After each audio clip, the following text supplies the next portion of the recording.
and welcome back to the final lecture of the entire sequence for the MCAT Behavioral Science review.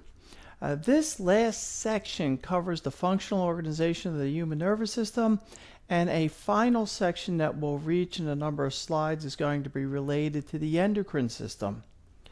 A lot of what you see here, although not all of it, is going to be duplication from some of the material that we've seen before. And you're going to notice that first as we start to talk about the functional organization of the overall nervous system, and in fact the sympathetic and parasympathetic nervous system. Overall, the entire structure of the nervous system includes two primary parts: a central nervous system and a peripheral nervous system. The central nervous system just has two components, brain and spinal cord. That's a fairly simple thing to keep in mind. Brain and spinal cord are central nervous system because, as you might imagine, the brain and spinal cord seem central to overall functioning. Of course, you can't deal without other parts of the nervous system, but this is the name they were given. As far as the peripheral nervous system goes, there are two main branches as well. There's the afferent division and the efferent division. The afferent division is going to be all related to input stimuli. And anytime there is input into the nervous system is referred to as afferent with an A. The efferent nervous system, which is part of any outgoing pathway, includes both the autonomic and somatic nervous systems. Somatic nervous system we don't talk about too much because it just deals with motor neurons and skeletal muscles. The autonomic nervous system is subdivided into the sympathetic and parasympathetic nervous systems, which we have talked about before because they both control the same internal organs. It's just that the sympathetic nervous system is operating during arousal and the parasympathetic nervous system is operating during relaxation. We'll even see these branches show up again with further redundancy in later slides. But it's kind of important to keep in mind the broader aspect of what you're looking at here. There is a central and a peripheral nervous system. Primarily, the peripheral nervous system is split up into the autonomic and somatic sections. Somatic, of course, just being muscles, and the autonomic being split into the sympathetic and parasympathetic. Now, here we go again with the sympathetic and parasympathetic nervous systems, but a little bit more detail in this particular case.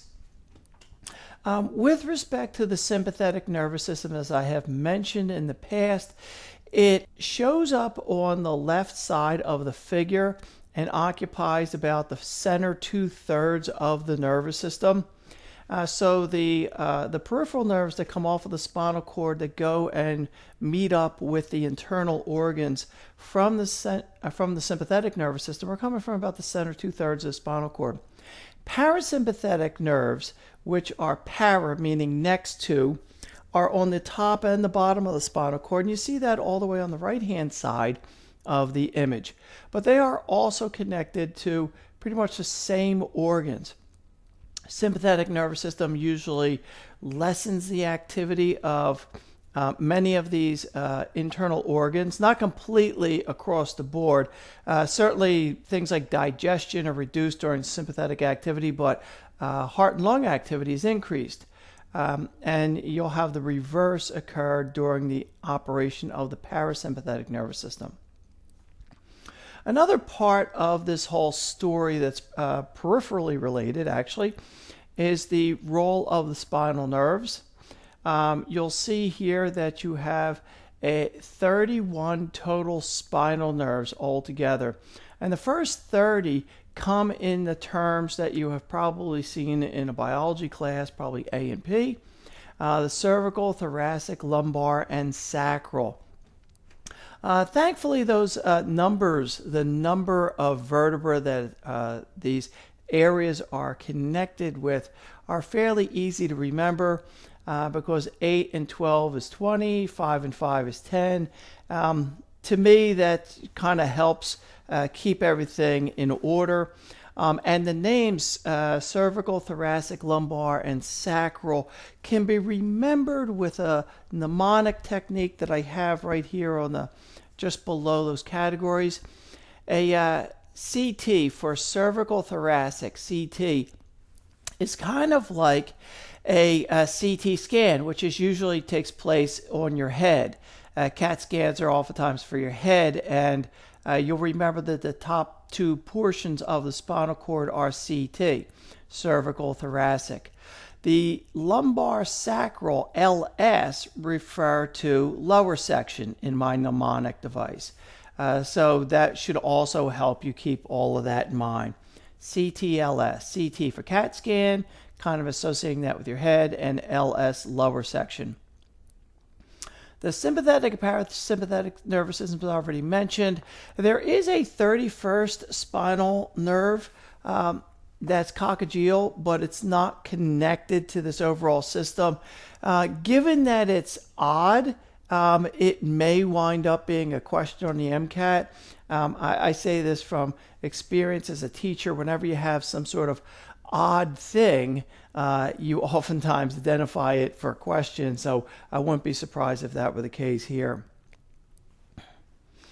In terms of reflex arcs, there are monosynaptic and polysynaptic reflex arcs. A monosynaptic reflex arc is the simplest type of reflex arc that you can find. Notice on the left side of the image, once the patellar tendon is struck with a hammer, it'll activate a nerve that will travel back to the spinal cord, and then there'll just be one single connection back to an efferent nerve that returns back to the area of the thigh that causes the muscle to contract. The polysynaptic generally only has one additional connection.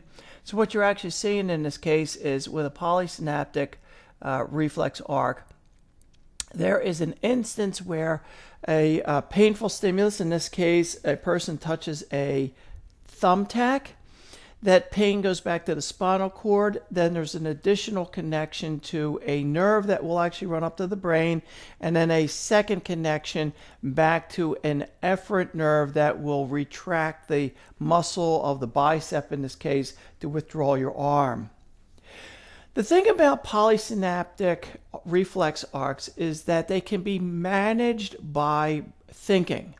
That is, that additional cell in the center of the spinal cord that runs up to your brain can induce an influence significantly on whether or not you're actually going to withdraw your hand.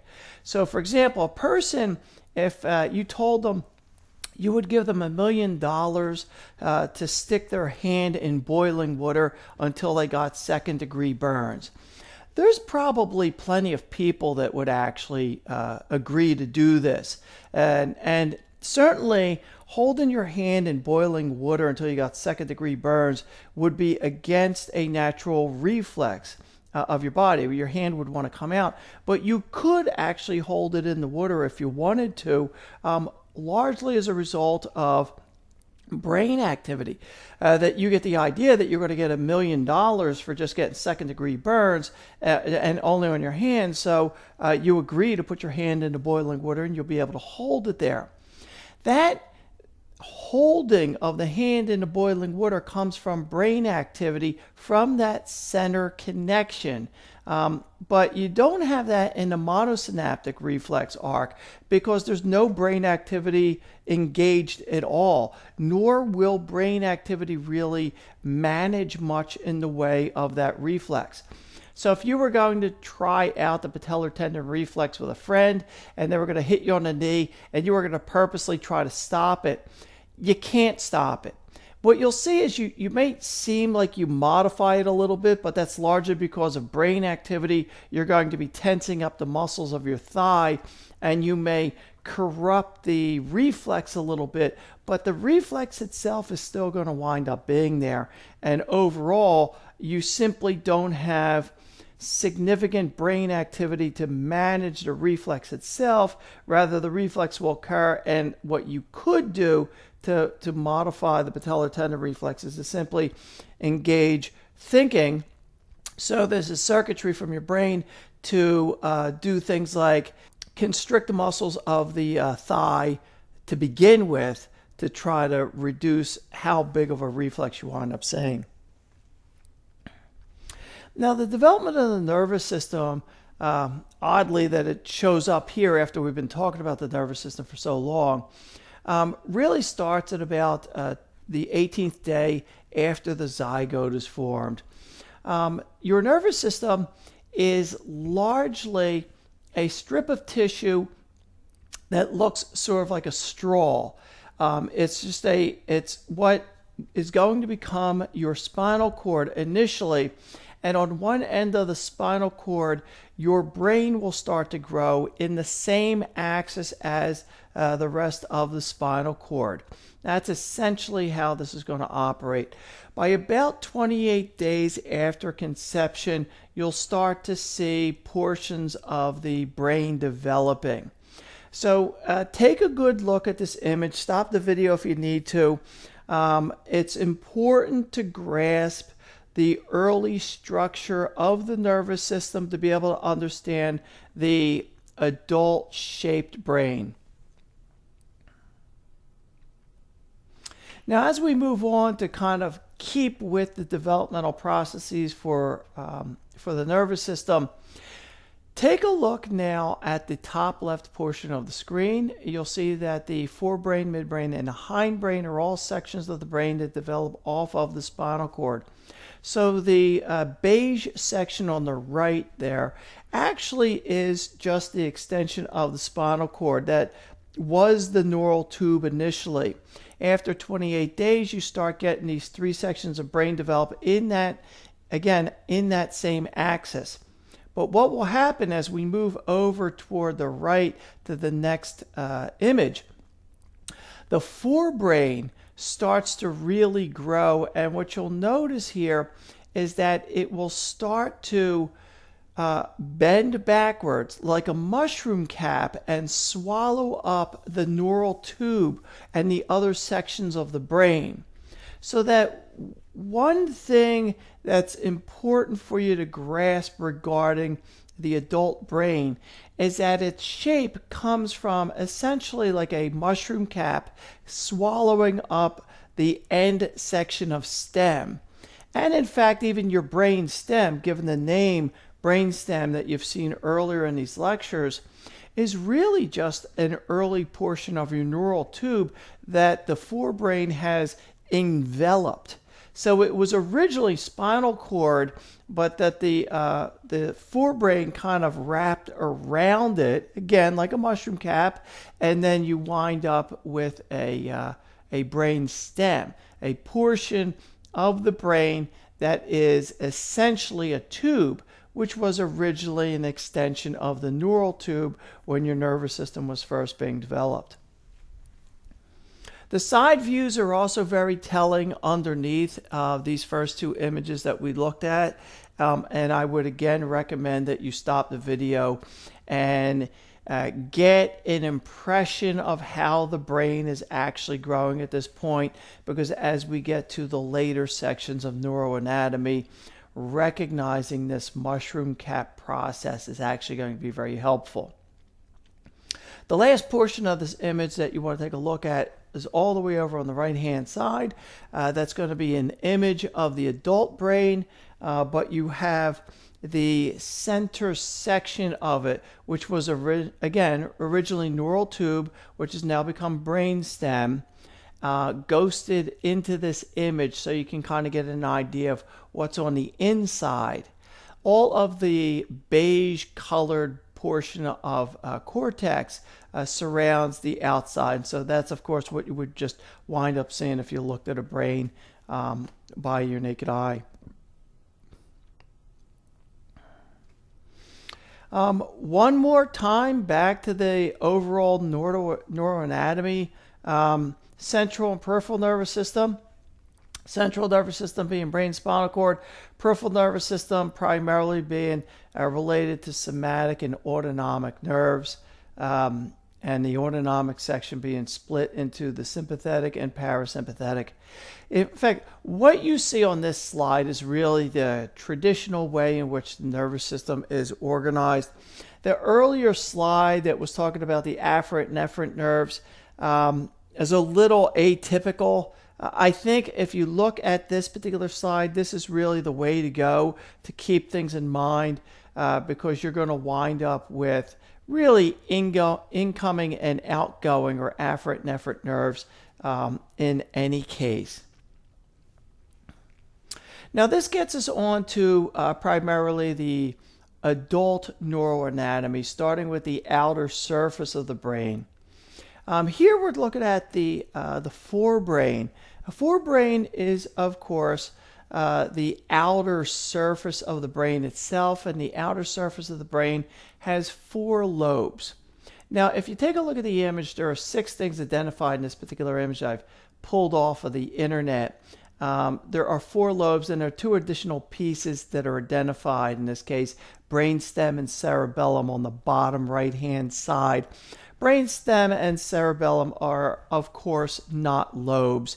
The 4 lobes that you have are the frontal lobe, the parietal lobe, the occipital lobe, and the temporal lobe. The front of the brain is, of course, on the left-hand side of the image, and you can always tell that in images of the brain if you're not familiar with them, because typically the brain stem is drawn, and the brain stem points toward the back, kind of like a tail.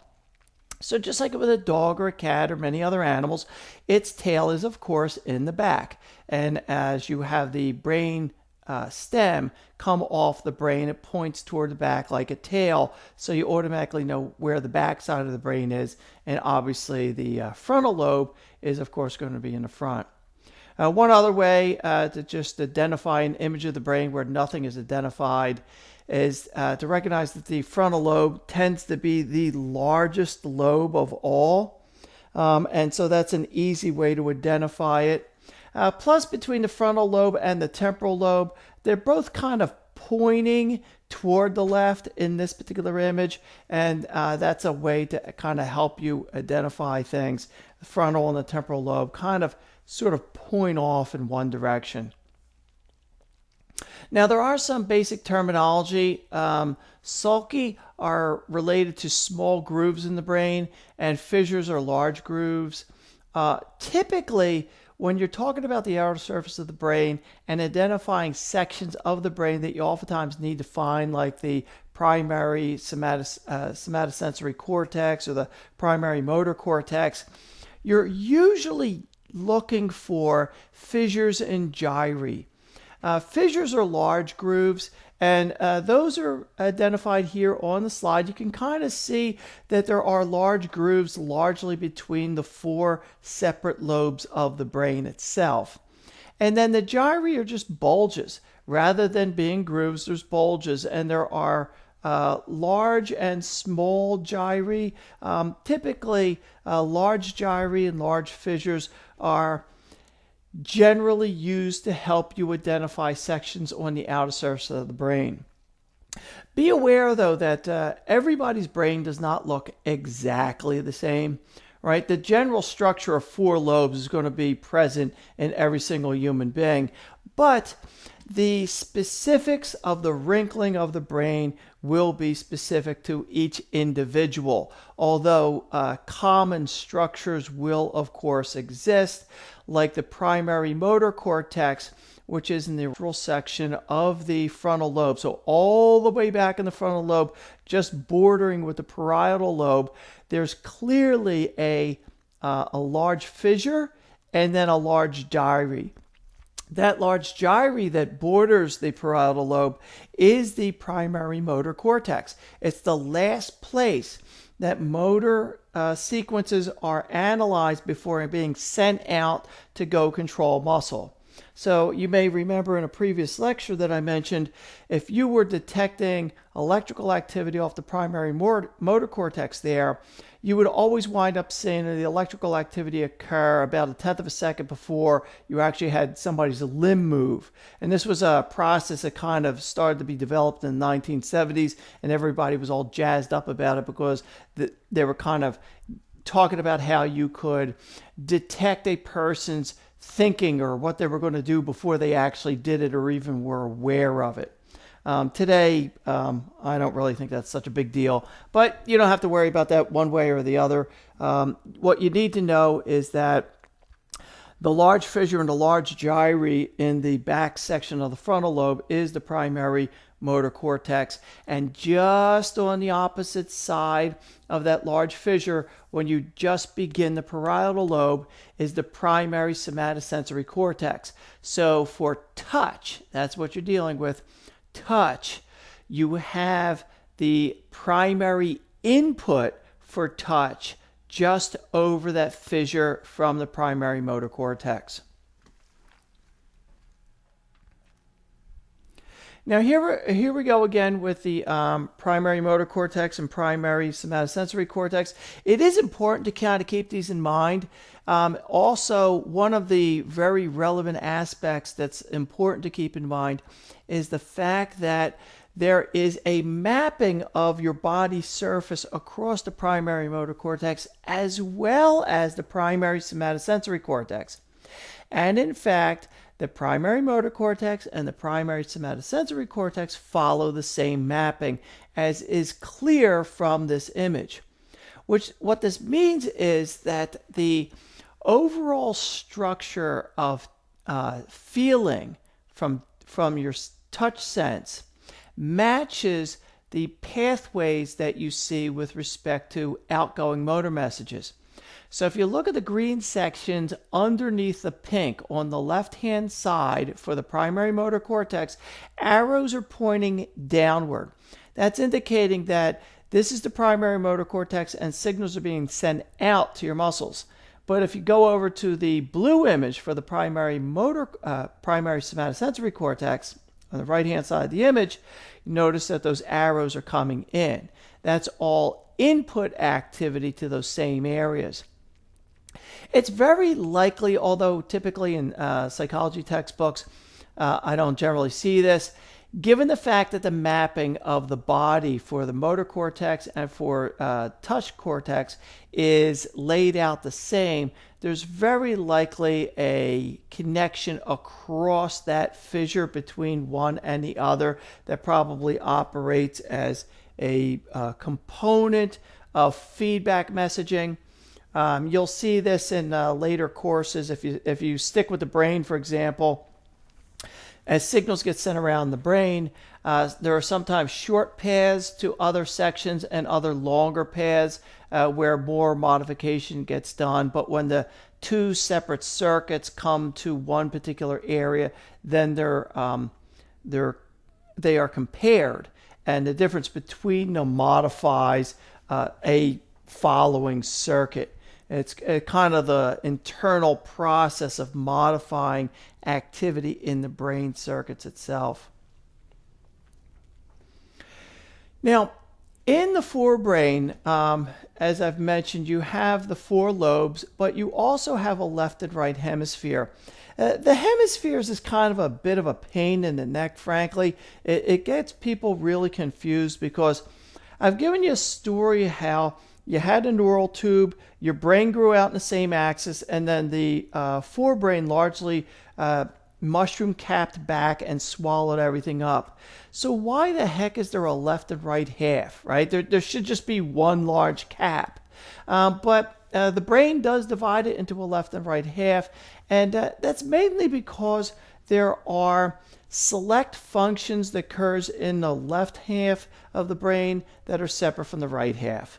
And most of the left and right halves of the brain are actually duplicates of each other.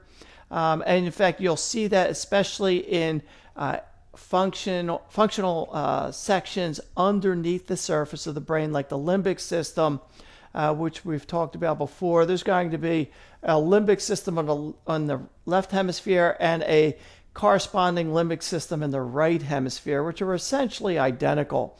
So the brain sort of has kind of this double-sided aspect to it. But there is an asymmetry to the function of the brain. Most of it's the same, but there are subcomponents that are unique to each side. Now, in terms of the outer surface of the brain, you see the corpus callosum identified there.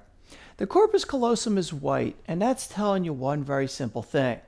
If you see white in the brain, then that's myelin. And what's myelinated on central nervous system tissue? Axons.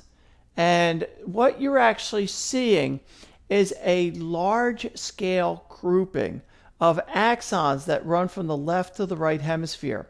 So in fact, most of the somas and dendrites for neural cells exist on the outer surface of the brain. The axons are actually sent underneath to other sections of the brain to integrate the information. It's sort of like when you think about plumbing in the city, that there's a sink and a faucet in your house, but underneath the city, right, through tunnels and pipes and so forth that are underground, is this long section that will reach the sewer system or the water treatment plant, and that's kind of like the axon. You know, you have the controls for the dendrite and the soma in one spot, and then this lengthy axon underneath. And what you see typically is a lot of the analysis of information on one side of the brain is actually shared with the corresponding area on the opposite side of the brain, and that's why this corpus callosum actually exists.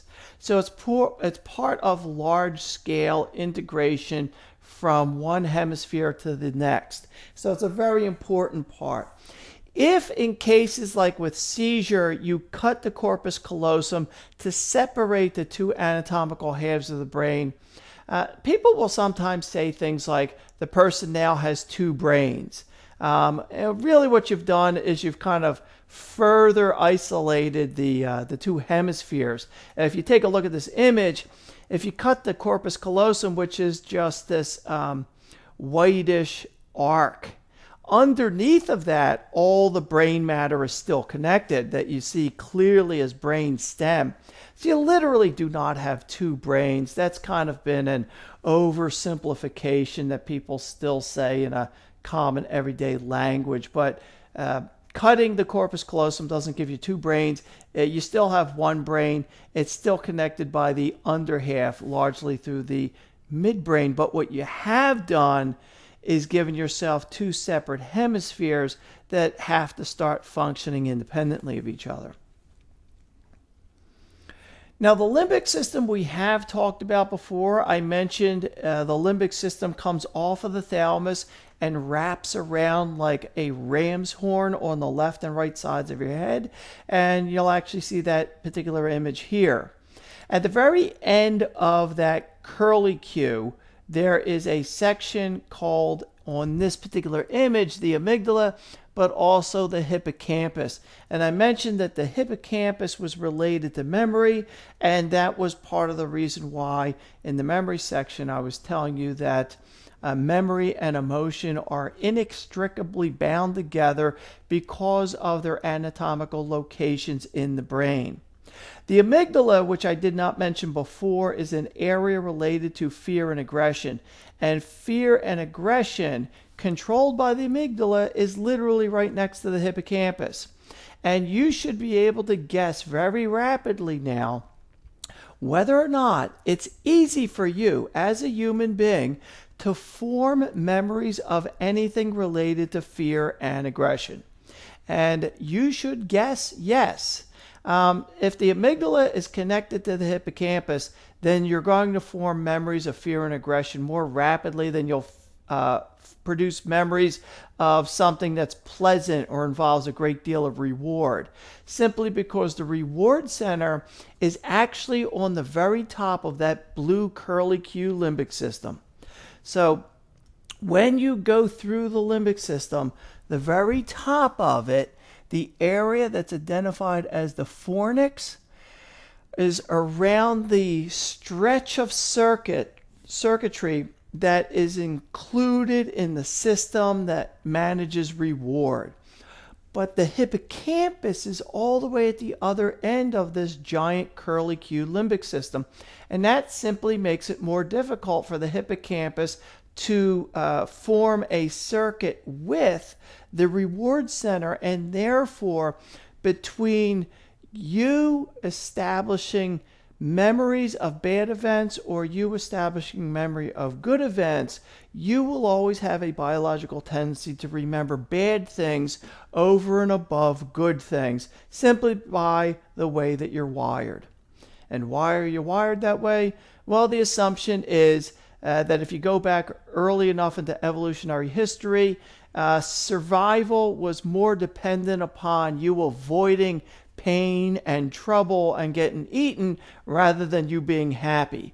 And so the connection between the amygdala and the hippocampus is an adaptive response to a very dumb creature living in a very dangerous environment. And now you hop ahead millions of years, and here you are with a tendency to have bad memories rather than good memories. Way to go, humans. One of the other aspects of the forebrain, which is the outer surface of the entire brain itself that you saw in the earlier slide in development, is the basal ganglia. You probably are familiar with the basal ganglia in general because the basal ganglia is a modifier of motor function. So on the outer surface of the brain, when I told you that the primary motor cortex is essentially the last place that motor messages are going to be analyzed before they get sent out to go control muscle, that story is essentially true.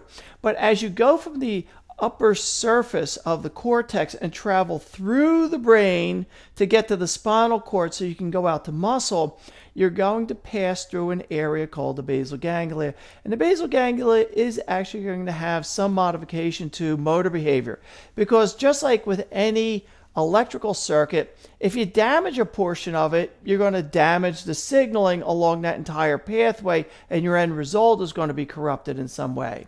So what you see in terms of Parkinson's disease is damage to the basal ganglia as a result of the genetic activation of the destruction of dopaminergic cells. And therefore, as the signals pass from the primary motor cortex to the brain stem so they can go out to muscle, they pass through an area that is damaged. Those motor signals become corrupted, and that's where you get many of the motor impairments from Parkinson's disease. It's a fairly straightforward story with respect to circuitry. One of the last places of the forebrain we're going to look at is the diencephalon. There is the diencephalon is the second portion of the forebrain, second subdivision. And it is an area that surrounds the third ventricle. So you do need to know in general where your ventricles are with respect to the brain. The first ventricles being two large pools on either side. The second ventricle, which filters into a main stream that runs along the center midline of your brain. The third ventricle and the fourth. You have to have an idea of where these ventricles are laid out. And that material was actually explicitly in the previous version of the MCAT. I have not placed a mapping of the ventricle systems in this case, so I'm not really certain, this being the first time that this version of the MCAT book has come out. There's a little bit of reference to ventricles, but they're not stressing it as much as they have done in the previous edition. Consequently, your MCAT test may have some questions about the ventricles, but probably not as much as they may have in the past.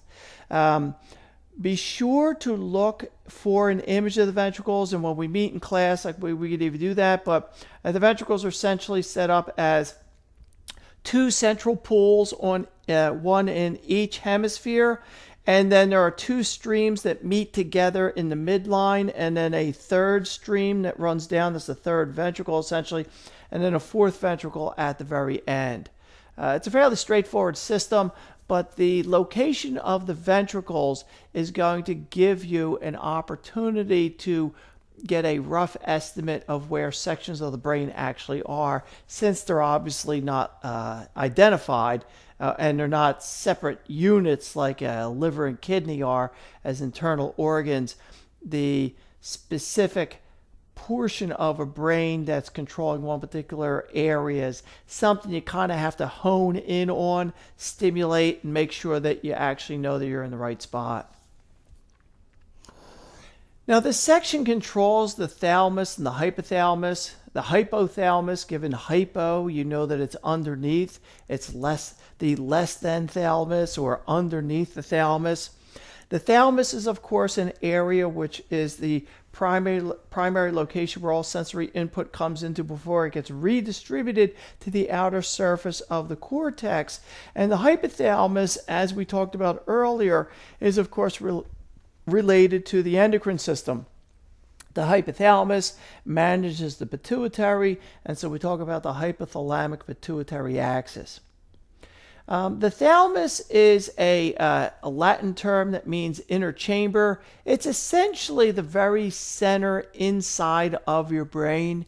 And as I mentioned earlier, all of sensory input, actually except for your olfactory sense, your remaining 5 senses all get sent to the thalamus and then get redirected to the outer cortex in the appropriate area for further analysis.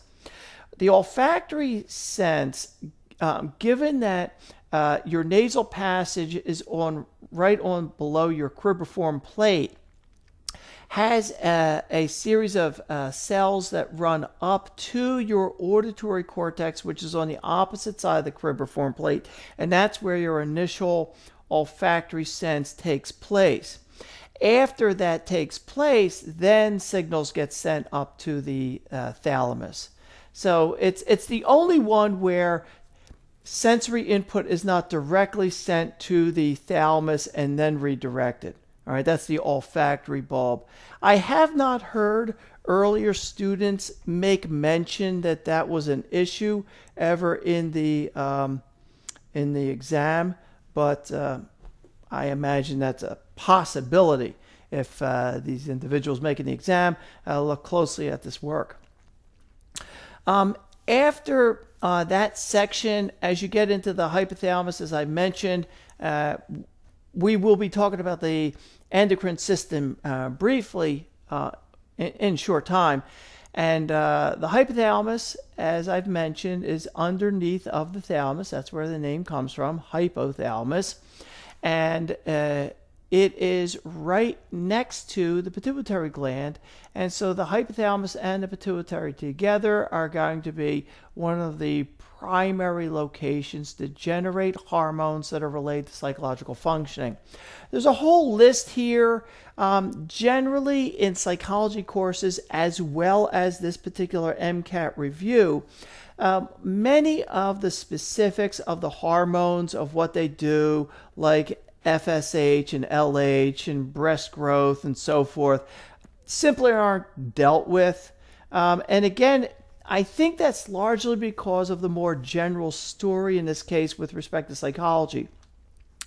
Either these systems function properly and you get normal patterns of behavior, or they don't function properly and then they're almost always called a medical problem, not a psychological one, right?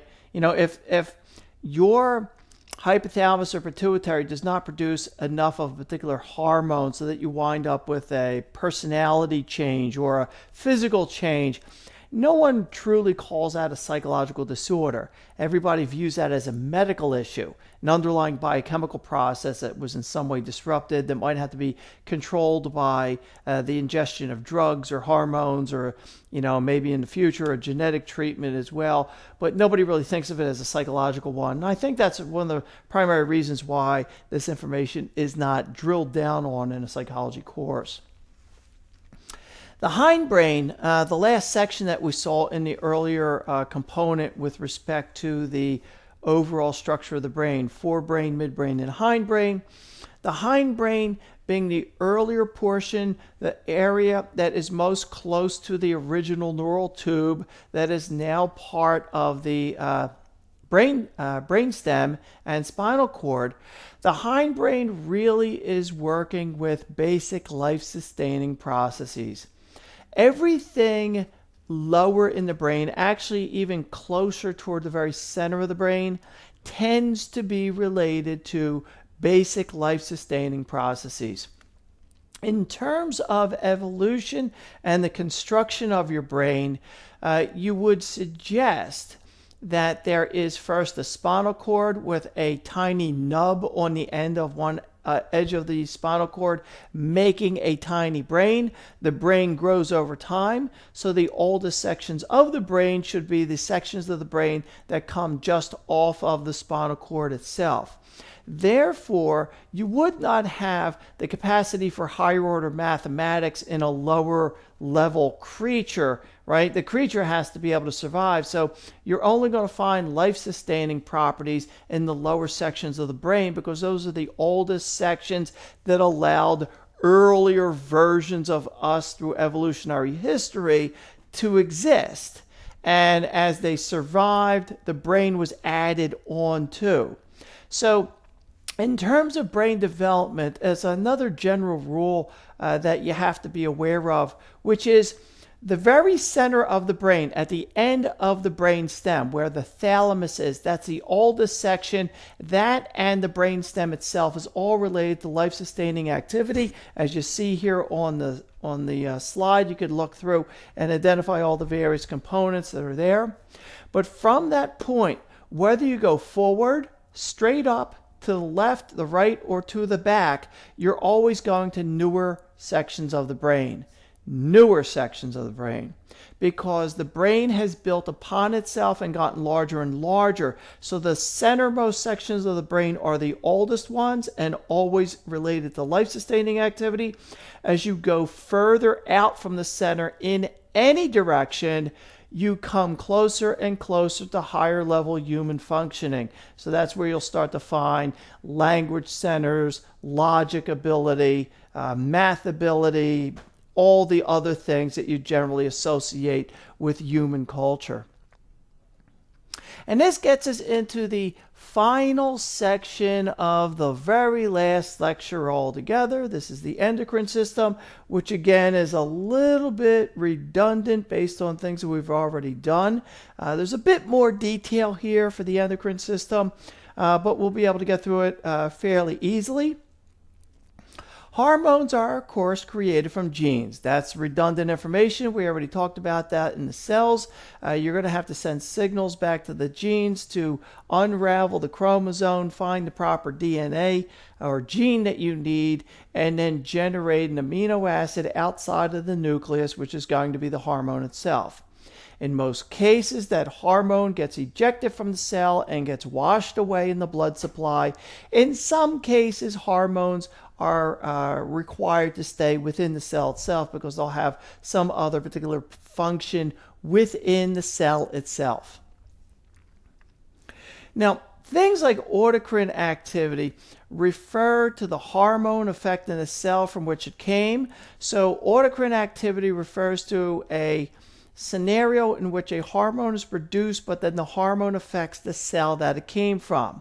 One of the examples of that you have probably come across in other classes is the function of T cell activity. T cells release interleukin-2 and then they bind with the same T cell. And so this is a nice example of autocrine. Autocrine or automatic. It kind of implies that this is a process that takes place all within the cell itself. Now, hormones, dealing not so much with psychology, but with more of a chemical issue or biochemical issue, can be classified as having two particular categories. One, hormones could be hydrophilic, and in other cases, hormones can be hydrophobic. If they are hydrophilic, like polypeptides and amino acid derivatives, then you're going to wind up with one set of activity where those types of hormones can go to certain areas of the body, but they won't be able to go into other areas. With hydrophobic, it's the same thing, but you're going to have a different location where those particular steroid hormones will wind up going. For example, hydrophobic hormones tend to bind to cellular interiors, and they also have an influence on transcription over the course of days, so they are very long acting. The hydrophilic, as you see in the other bullet point, hydrophilic hormones tend to activate second messenger systems, so there are just different biochemical pathways that exist based upon the biochemical or chemical properties of the molecule itself. That is probably no big surprise as a general rule for you, but specifically with hormones, the hydrophilic, hydrophobic are something that you should be aware of. The organization of regulation of the endocrine system comes from a very large and vastly complicated structure throughout the brain. Hormones are in multiple feedback loops at all times, and the entire system can wind up affecting itself. So it's actually a fairly complicated feedback mechanism, which we'll actually see on the next slide, a simplified diagram of it. But there are, for example, hormones that regulate physiological endpoints like maintaining the proper amount of calcium in the blood supply. And anytime you have a hormone maintain a proper level of some particular substance, it's always called homeostasis. And I think if somebody used the word homeostasis in a question, you would just automatically kind of get the idea for it. Tropic hormones are specifically the names given to hormones that regulate other hormones. And believe me, the hormonal system or endocrine system is doing that all the time. There are long sequences of hormones. One affects the other, affects the other, affects the other, all in parts of a variety of multiple feedback systems. So in this case, one example that came out of the book, ACTH modifying cortisol, and cortisol affecting a physiological endpoint for some particular system. Most of the activity of hormones tends to be inhibitory. So as I mentioned about feedback loops, they tend to be negative in general. So there's a kind of a master hormone or a hormone that starts an entire sequence of events, which generally has some positive influence. And I don't mean positive and good. I mean that it goes out and it elicits activity of some sort. But as it affects other things, there are going to be subsections of feedback loops that come back to an earlier portion of that system and slow it down, so that as later systems are stimulated to some degree, there's going to be possibly a hormonal or even neurochemical pathway back that will slow down the activity of that master switch. Here's a kind of a simplified version of the idea of the way the endocrine system operates. When you take a look at this particular figure, there are a variety of things going on, like external conditions. Now, this is one of the things actually you see in psychology. It's probably not going to be on your MCAT because this is much more recent things, but social events affect hormonal activity. The hormonal activity can then affect physiological activity. And there's actually some evidence, for example, that with the increased sexualization that you see in society, with the amount of like sex on TV and so forth, that itself as a cultural process may actually activate puberty sooner in both boys and girls. And that's a rather remarkable thing to recognize, that puberty may have some cultural aspects, not physiological ones specifically, but social events that activate biological ones that then cause puberty to occur.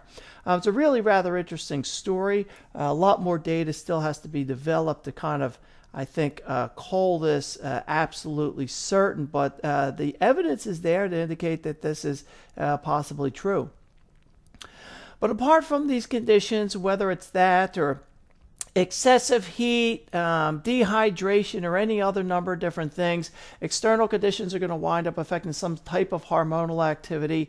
In this case, you may wind up having an influence on the hypothalamus, which then affects a releasing hormone, and then the anterior pituitary, which might induce a negative feedback system back to the hypothalamus.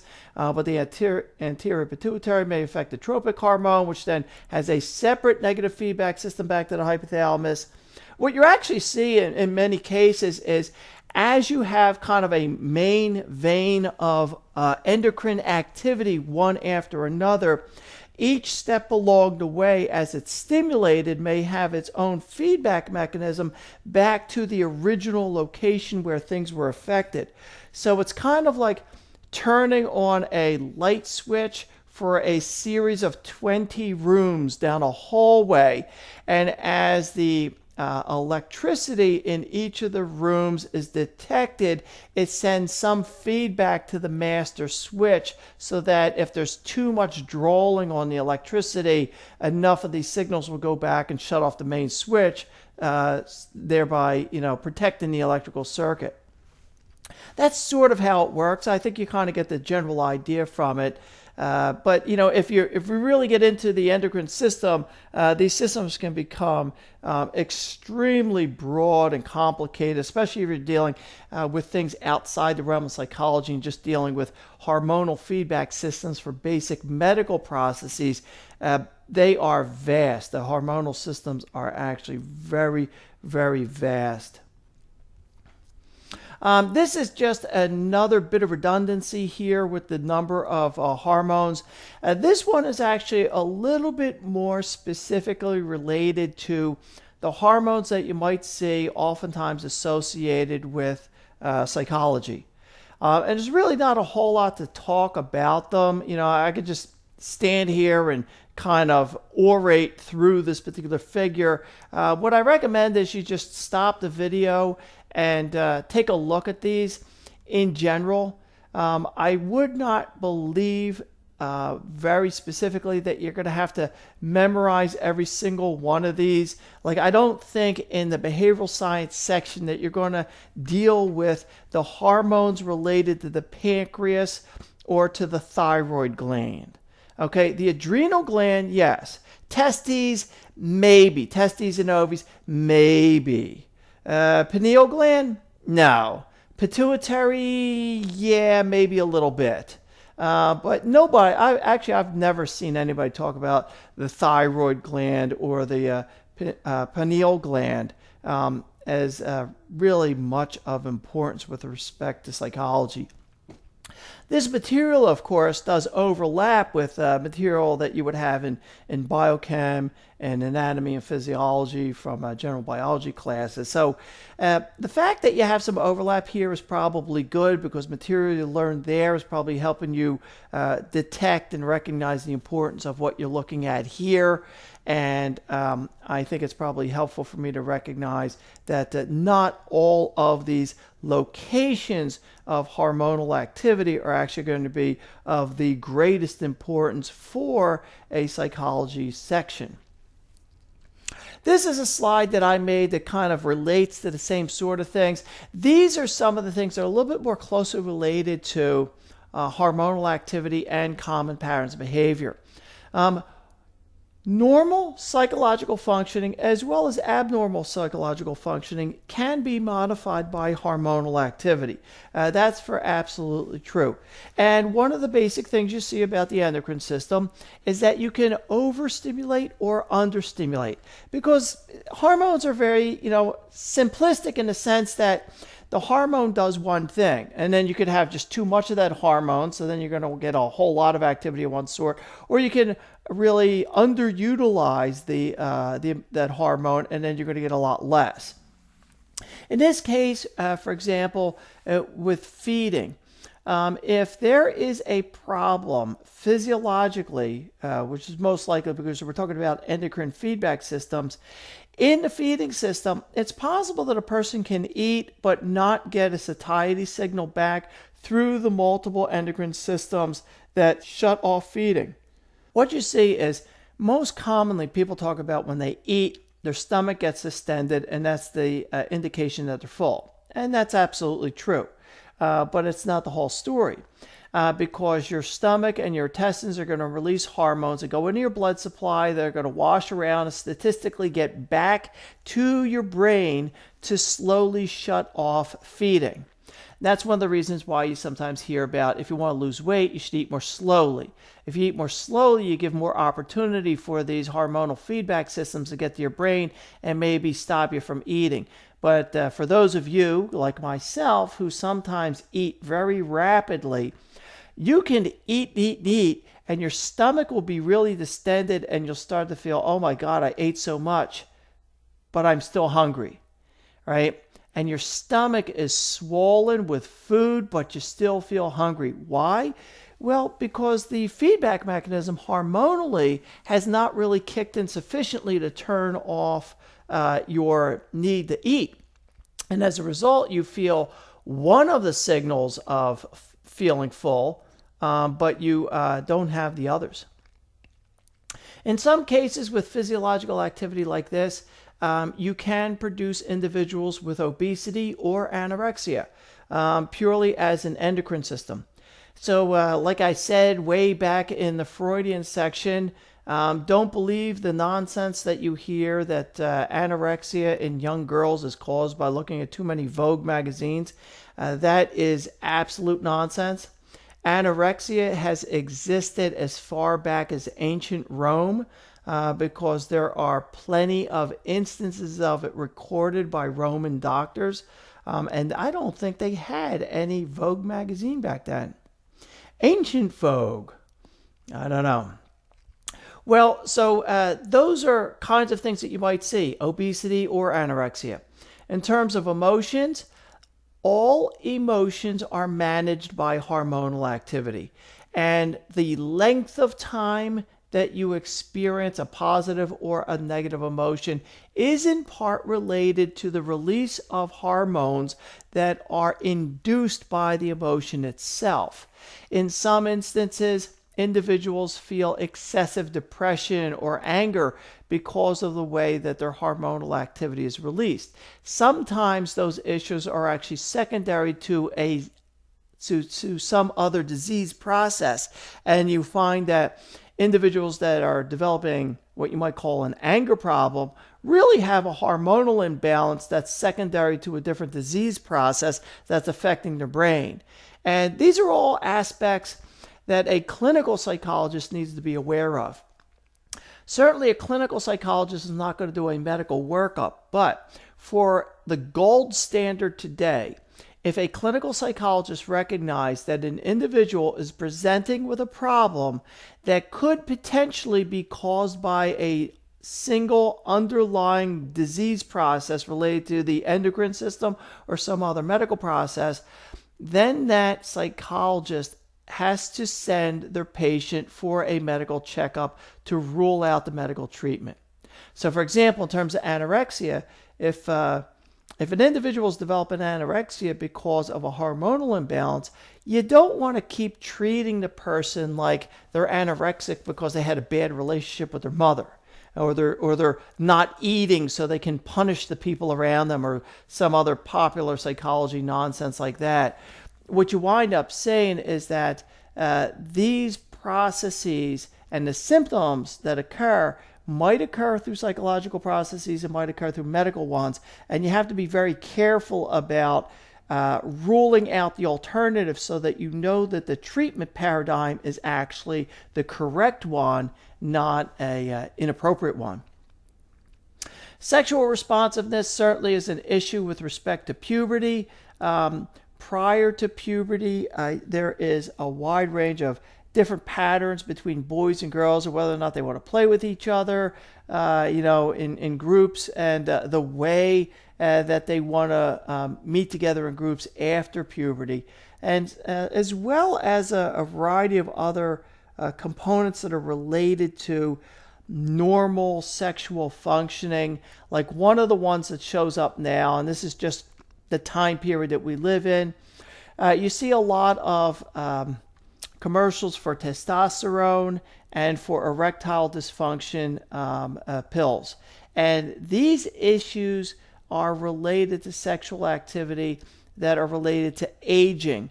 And that aging issue is related to hormones. So the manufacturers of the drugs are just trying to make some people buy the pills, right? Because that's their job as a company to make a profit. So they work with a marketing company to tell you about how great your life will be if you overcame your erectile dysfunction or had more testosterone in you. You'd be more virile and you'd always be outside exercising and so forth. And of course, a lot of this is not true, but it is part of an underlying endocrine change that is associated with age. And finally, wakefulness, one which is actually not oftentimes identified because, it doesn't involve any kind of fun type of psychological disorder that you might hear about, kind of the way people stress those types of things. Wakefulness is affected by hormonal activity. Your sleep-wake cycle is affected by the amount of light that comes in your eye. The more light that comes in your eye, the less melatonin is released, and therefore the more likely it is that you're awake. When there's less light coming in your eye, more melatonin is released, and you are more likely sleepy. Some people are actually very sensitive to this kind of thing, that when they walk into a movie theater in complete darkness, they start to feel tired and yawn.